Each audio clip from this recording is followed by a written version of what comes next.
heading across the Golfo Dulce to Golfito from Puerto Jimenez. I need some water and some things. I just couldn't figure out how to get any water in Jimenez. But last night, boy, I had a rough night. I had some really strong onshore winds. I ended up with a lee shore and in really shallow water. That when my swing radius put me in extremely shallow water. I mean, I couldn't have been more than a couple feet off the bottom, and there was some substantial chop, so I was banging up and down. I was sure I was going to bottom out, and so yeah, that really sucked. I can't even tell you. I need to have a plan for that, because although I didn't drag, if I did, I'd have been on the beach. And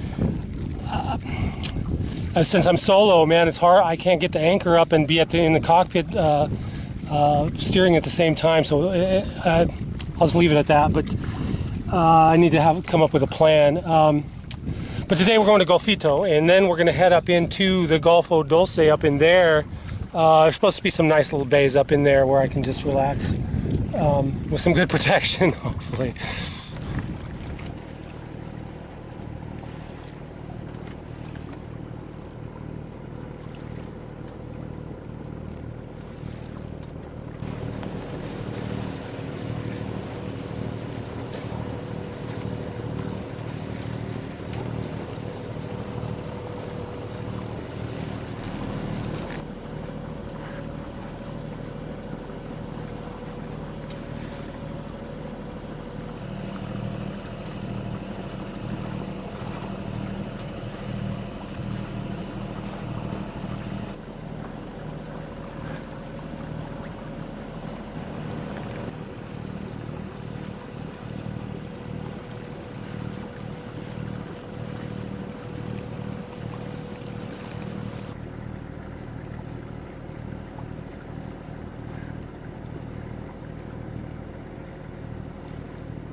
I left Golfito a little while ago, and I'm heading to Rincon, which is up in the top end of the Golfo Dulce. Hoping to just anchor off the jungle there and spend a couple of days.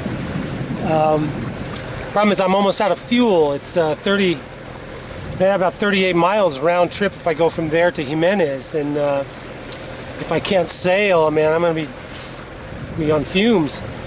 It didn't help that I had to stop and pick up a swimmer this morning. I came out here and there was two swimmers with a kayak accompanying them, and one of the swimmers, the girl, was too tired to continue, so I had to pick her up and take her back into Golfito, which used up some precious diesel. But I couldn't really just go by. You know, they're waving me down. I couldn't just wave back and continue on. So that had to be done. The night before last, we had a hell of a thunderstorm come through, and they come often. Most times they, well, I won't say most times, about half and half. They'll pass somewhere in the distance or nearby. You can tell they're not right over the top. This one happened to be right over the top of us, and I shot some video. I was going to shoot some video of the lightning, but there was a strike that came really close, and here's what that looked like.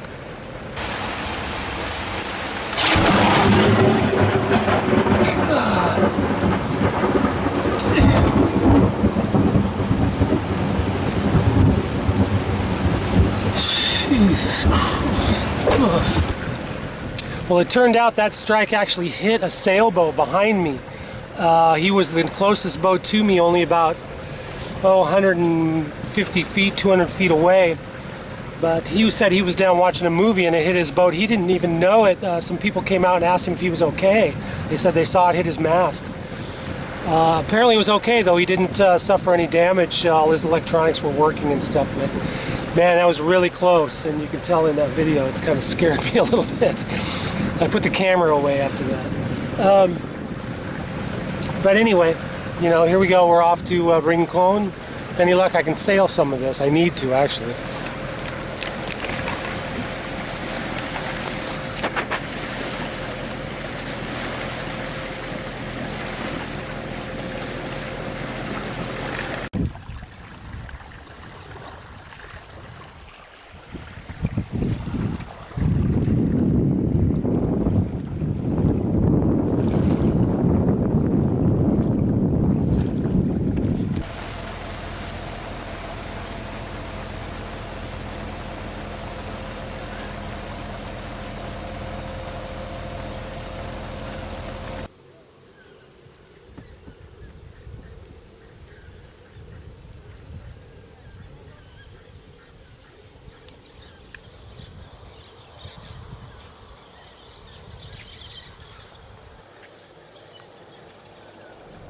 I'm heading across from Rincon to another little bay just to the north of it.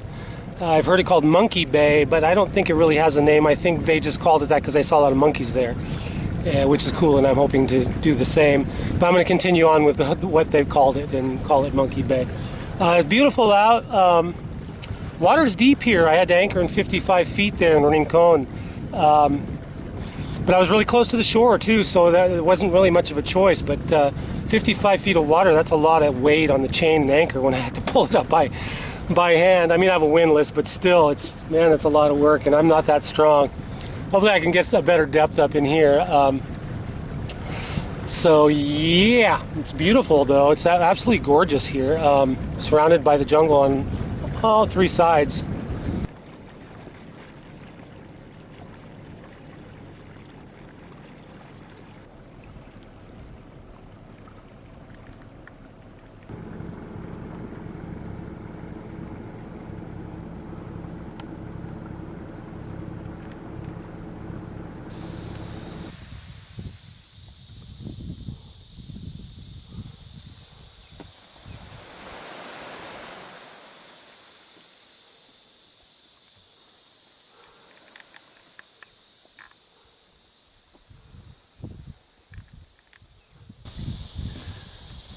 Well, this is where I was going, but I don't know if you can tell how close I am to the beach here.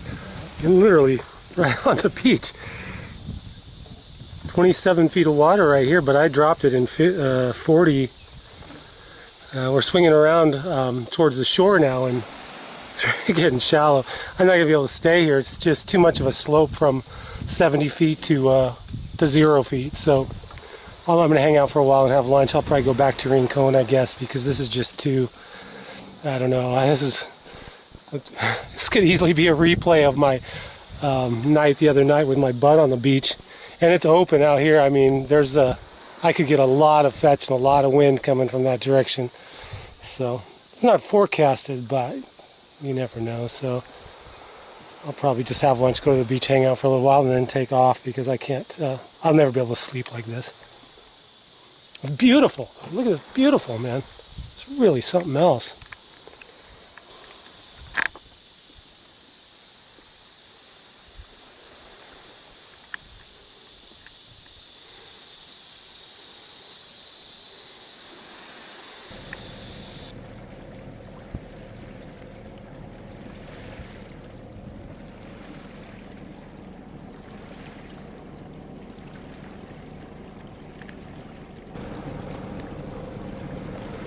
I ended up staying at that bay, Monkey Bay, overnight. It was tenuous because of that sloped bottom. It was really close to the beach. So I didn't sleep all that great, mostly though because it was hot, and then a thunderstorm came through in the middle of the night. I had to get up at 2 a.m. and put the laptops in the oven. There was some thunder that was, I always count now, you know, between the lightning and the thunder. And there was some that was about 1.5 miles away, so it wasn't too close, but it was still loud, and it was getting closer. Luckily it didn't pass directly overhead, but I'm on my way to Jimenez now on the last of my fuel. I think I got enough. I should have about 2.5, 3 gallons, and we've only got about 10 miles to go. There's, as you can tell, there's no wind. What little there is always on the nose anyway, so yeah.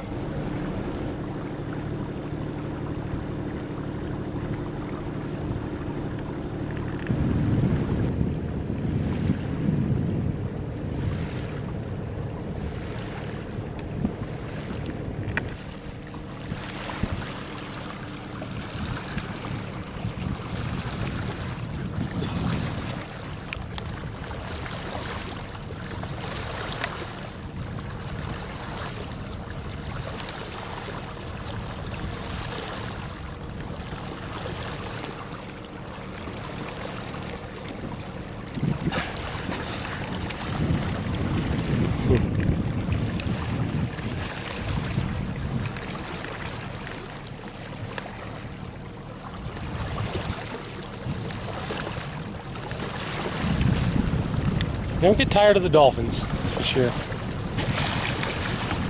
Always a welcome sight.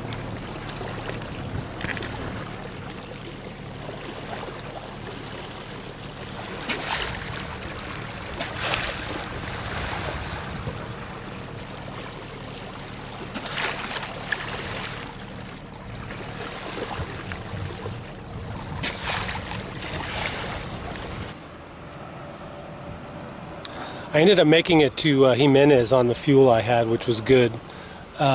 Stayed there 3 nights, I think, and then came back over to Golfito to resupply. It rains about every day now here. But I'm leaving in the morning to go to Panama. My visa has expired. So I will be raising anchor at 5 a.m. We'll see what happens.